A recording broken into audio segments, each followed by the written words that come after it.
They didn't just block my driveway. They erased it quietly, like it had never been mine to begin with. And the worst part wasn't the stone they laid down. It was the way they smiled like they were doing me a favor. That's when I realized this wasn't about landscaping. It was about territory, and I don't care how polite your neighborhood looks. Once someone starts moving lines, it's never just about dirt anymore. I've lived on that street for 8 years, long enough to know every crack in the sidewalk, every dog that barks at passing mail trucks, every neighbor who waves, and everyone who doesn't.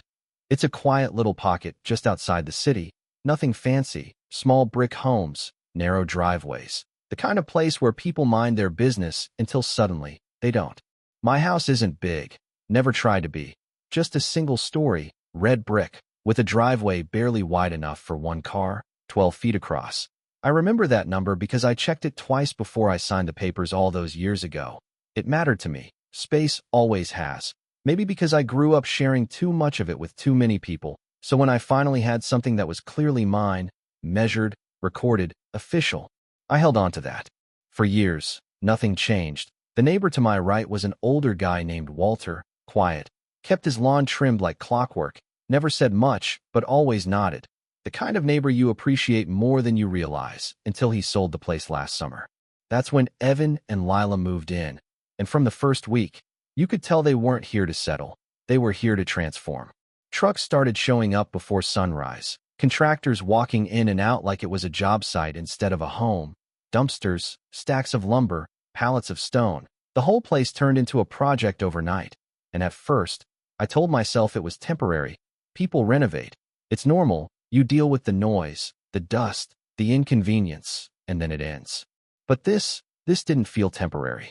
One morning, maybe 3 weeks into their renovation, I walked out with my coffee, same routine as always, and I stopped halfway down my front steps because something fell off. Not wrong exactly, just shifted. It took me a second to see it, and when I did, I actually laughed, like a reflex, because my brain didn't want to accept it right away.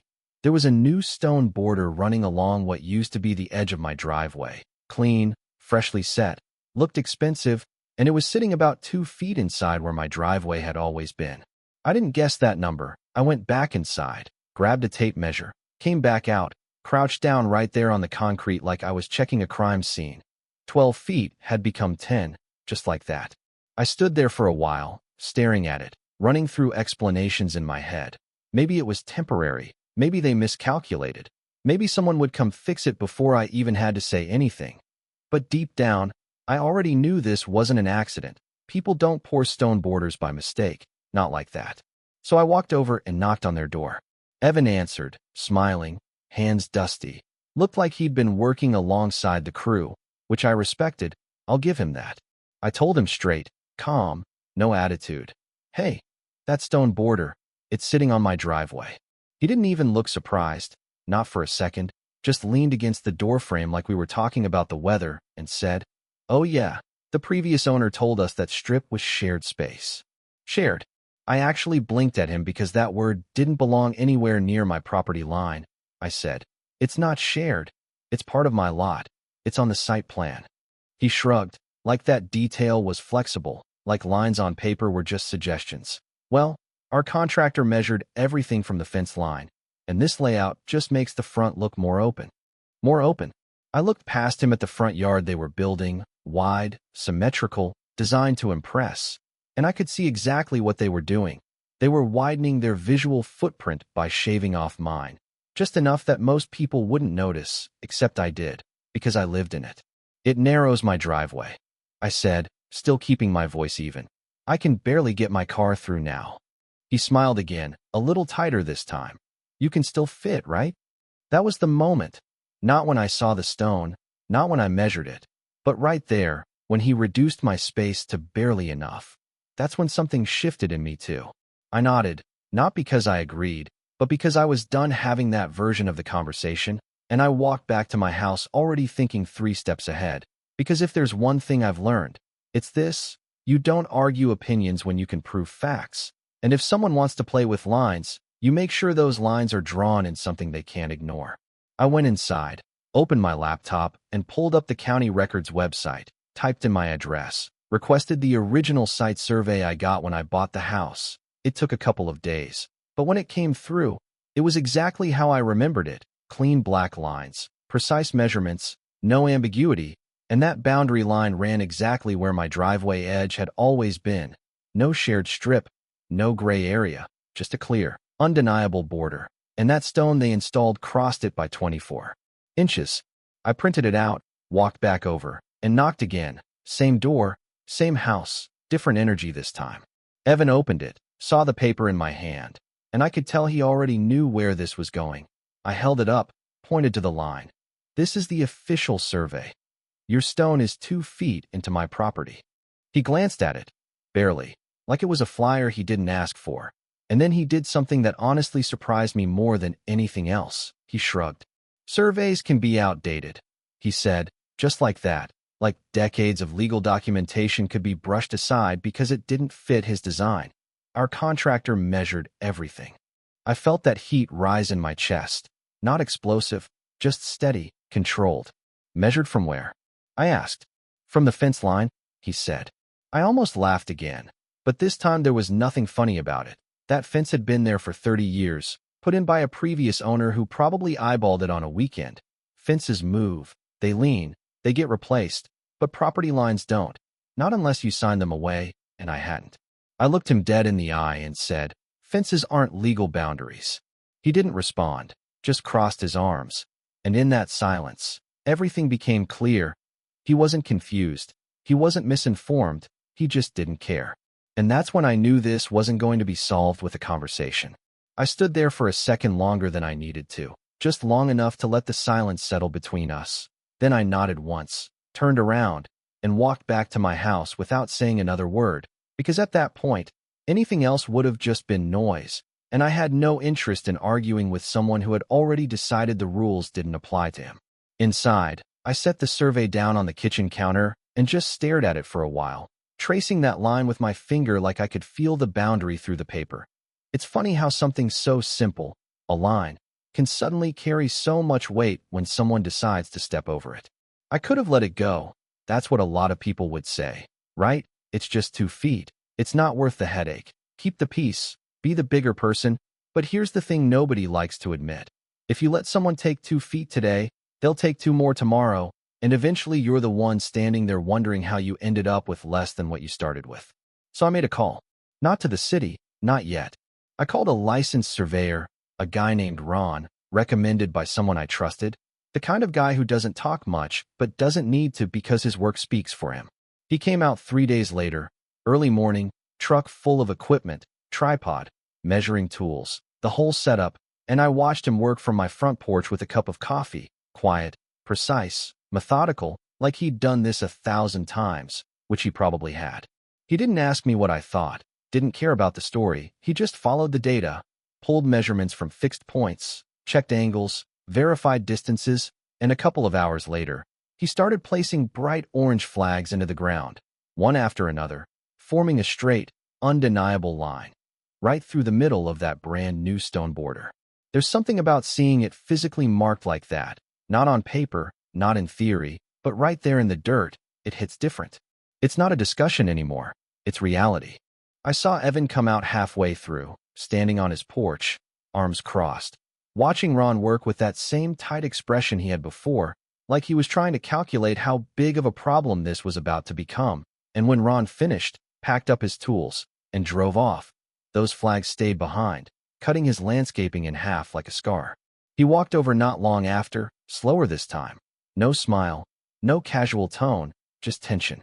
You really hired a surveyor? He asked, like he couldn't quite believe I'd taken it that far. I leaned against my mailbox, looked at the line of flags, then back at him. I didn't hire him. I confirmed what I already knew. He exhaled sharply, ran a hand through his hair. You're escalating this. I shook my head. No, I'm clarifying it. He glanced at the stone border, then back at me. Do you have any idea how much that's going to cost to redo? I let that hang for a second, because that question, that wasn't about fairness. That was about inconvenience, about money, about his project timeline, and none of that had anything to do with whether it was right or wrong. Do you have any idea what it costs to give up part of your property? I said, and for the first time, he didn't have an answer ready. He looked away, jaw tight. and I could tell he was weighing options, trying to figure out if this was something he could push through or if it was about to push back harder. It ruins the symmetry, he muttered, almost to himself, like the aesthetic mattered more than the boundary. I almost smiled at that, not because it was funny, but because it was revealing. Symmetry doesn't change deeds, I said, simple, direct. That was the end of that conversation. He didn't agree, didn't apologize, didn't offer to fix anything. He just walked back to his house, and I stood there a little longer, looking at those flags, knowing this still wasn't over. And it wasn't, because once you start paying attention, really paying attention, you begin to notice things you didn't before, little details that didn't quite add up. A few days later, I was out front again, pulling weeds along the edge of my yard, and I found myself looking at their front porch. It was new, part of the renovation, extended out with clean lines, nice finish. I'll give them credit, it looked good, but something about it felt off, not visually, but spatially, like it was reaching just a little farther than it should have. I don't know what made me do it, maybe curiosity, maybe instinct, maybe the fact that once someone crosses one line, you start wondering where else they might have done the same. I went inside, grabbed my tape measure again, walked over to the edge of the property line, the real one, marked by those orange flags, and I measured the distance from that line to the front of their porch. 19 feet. I measured it twice, same result. Then I went back inside, pulled up the city's permit database, searched their address, and found the approved plans. The porch extension was supposed to be 6 feet, with a required front setback of 20 feet from the property line. They built at 8. 2 extra feet forward, 1 foot into violation. I sat back in my chair, staring at the screen, and I remember thinking, you can't make this stuff up. It wasn't just my driveway, it was a pattern. They weren't just renovating, they were stretching, pushing, testing how far they could go before someone stopped them. And up until that point, no one had. I closed the laptop slowly, leaned back, and just sat there for a minute, letting it sink in, because this changed things. This wasn't just a neighbor dispute anymore. This was leverage. I didn't rush, didn't storm over their waving printouts, didn't make a scene. I did the same thing I did before. I went through the proper channels. I submitted a request for a zoning compliance inspection, simple, factual, no matain, just the address, the concern, and the data to back it up. A week later, a city inspector showed up, clipboard in hand, measuring tape clipped to his belt, the kind of guy who's seen every version of this situation before, and I watched from my window as he walked the line, checked the distance, measured from the flags to the porch, wrote something down, measured again, and then nodded, like the numbers told him everything he needed to know. Evan came out halfway through that inspection too, faster this time, more agitated, talking to the inspector, gesturing toward the house, toward the yard, toward me at one point. I couldn't hear what he was saying, but I didn't need to. I could see it in his posture, in the way his shoulders were tight, the way his hands moved sharper than before. This wasn't going the way he expected. The inspector finished up, handed him a paper, said a few words, and then left, just like that. No drama, no raised voices, just a notice, official, documented, unavoidable. That evening, just as the sun was starting to dip and the street was settling into that quiet end-of-day rhythm, there was a knock on my door. I already knew who it was before I opened it. Evan stood there, no dust on his hands this time, no smile, just a look that sat somewhere between frustration and forced control. "Did you file that complaint?" he asked. No greeting, no small talk, straight to it. I leaned against the doorframe, mirroring his stance from before, and for a second, I thought about all the ways this could go, and then I asked him a question instead. "Are you planning to move the stone border?" He exhaled, slow, like he was trying to keep something in check. "The porch issue is minor," he said, like that answered anything. I nodded slightly. "So is 2 feet of driveway." That landed. I saw it in his face, just a flicker, but it was there. The realization that this wasn't separate anymore, that the things he'd brushed off were now connected, tied together in a way that wasn't going to untangle easily. He looked past me for a second, then back. "What do you want?" And there it was, not what's right, not what's fair. What do you want? I didn't answer right away, because the truth is, I didn't want anything extra. I didn't want revenge. I didn't want to win in some dramatic sense. I just wanted what was already mine. But now there was a process, and that process had consequences. "The city gave you options," I said calmly. Either you apply for a variance, or you remove the part of the porch that violates the setback. He nodded. Tight. Yeah, I know. I held his gaze, steady. And to get that variance, you need neighbor approval. Silence again, heavier this time, because now it wasn't about measurements or opinions, it was about leverage, plain and simple. And for the first time since this whole thing started, I wasn't the one being asked to adjust. He stood there for a moment, not saying anything, just looking at me like he was trying to figure out when exactly the balance shifted. And the truth is, it didn't happen all at once. It was gradual, quiet, the same way he took those 2 feet from my driveway. Only now it had circled back around. Look, he finally said, tone softer, less edge, more calculation. Maybe the landscaping crew, maybe they didn't follow the plan exactly. I didn't respond right away, just watched him, because that wasn't an apology, not really. It was an exit strategy, a way to back out without admitting he walked in on purpose. They can fix it, he added, quickly, like he didn't want the silence to stretch too long. We'll remove the stone, restore the edge, regrade everything, make it right. Make it right. Funny how those words only show up when there's something to lose.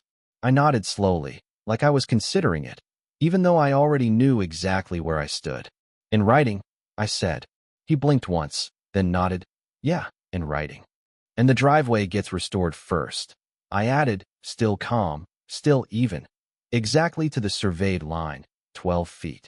There was a brief pause, just long enough to feel the weight of that condition, because we both knew what it meant. He had to undo what he'd done before I gave him anything in return. All right, he said finally, jaw tight but controlled. We'll take care of it. And just like that, the conversation ended, not with a handshake, not with a smile, just an agreement built on necessity more than goodwill. The next morning, the crew was back. Same trucks, same tools, but a very different energy. No music playing this time, no casual chatter, just work, focused, efficient, a little tense. I watched from my window as they started pulling up the stone border piece by piece, the same one that had looked so permanent a couple weeks earlier. Turns out, things only feel permanent until someone forces them to move. The dirt underneath was uneven, packed differently where they'd shifted it, like you could still see the outline of where my driveway used to be before they pushed into it, and for a second, I felt something. I didn't expect, not satisfaction, not exactly, more like a quiet confirmation that I hadn't imagined any of it. By midday, the border was gone, completely, and they were prepping the edge for new concrete, measuring carefully this time, double-checking, adjusting. Funny how precise people get when they know someone's watching. I stepped outside at one point, not to interfere, just to stand there, hands in my pockets, observing. One of the workers glanced at the survey flags, then at me, then back at his measurements, like he understood without needing anything explained. Later that afternoon, fresh concrete was poured, smooth, clean, running exactly along that line of orange flags, 12 feet, restored down to the inch. I didn't say anything while they worked, didn't hover, didn't comment, because at that point, it wasn't about proving anything anymore.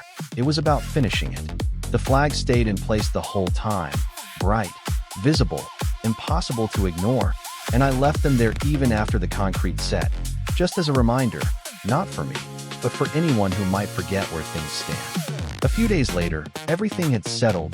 The driveway looked like it always had.